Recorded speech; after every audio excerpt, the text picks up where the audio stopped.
हरियाली तीज की कथा। शिव जी ने पार्वती को उनके पूर्व जन्म का स्मरण कराने के लिए तीज की कथा सुनाई थी। शिव जी कहते हैं, हे पार्वती, तुमने हिमालय पर मुझे वर के रूप में पाने के लिए घोर तप किया था।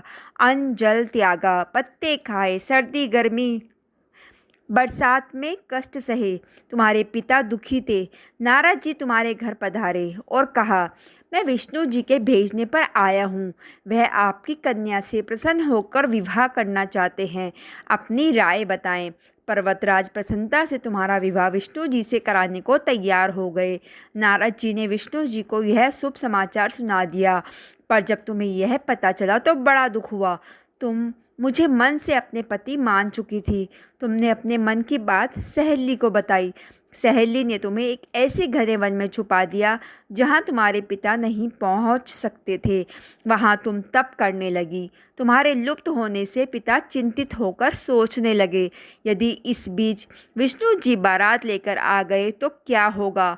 शिव जी ने आगे पार्वती जी से कहा, तुम्हारे पिता ने तुम्हारी खोज में धरती पाताल एक कर दिया, पर तुम नहीं मिली।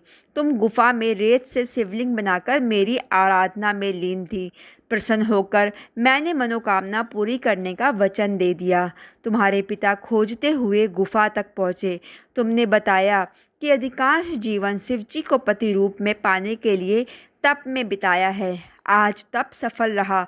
शिव जी ने मेरा वरण कर लिया। मैं आपके साथ एक ही शर्त पर घर चलूँगी, यदि आप मेरा विवाह शिव जी से करने को राजी होंगे।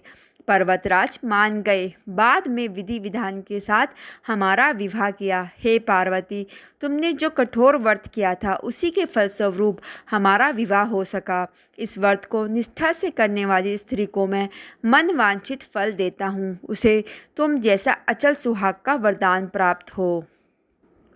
दोस्तों, सावन महीने के शुक्ल पक्ष की तृतीया तिथि को कहीं कहीं कंजरी तीज तो कहीं हरियाली तीज के नाम से जाना जाता है।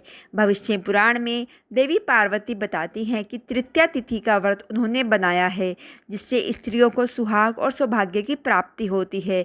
सावन महीने में तृतीया तिथि को 100 वर्ष की तपस्या के बाद देवी पार्वती ने भगवान शिव को पति रूप में पाने का वरदान भी पाया था। तो दोस्तों, कैसी लगी आपको एक कथा, मुझे ज़रूर से ज़रूर बताइएगा और चैनल को लाइक, सब्सक्राइब और शेयर करना बिल्कुल भी मत भूलिएगा। राधे राधे। बम बम भोले।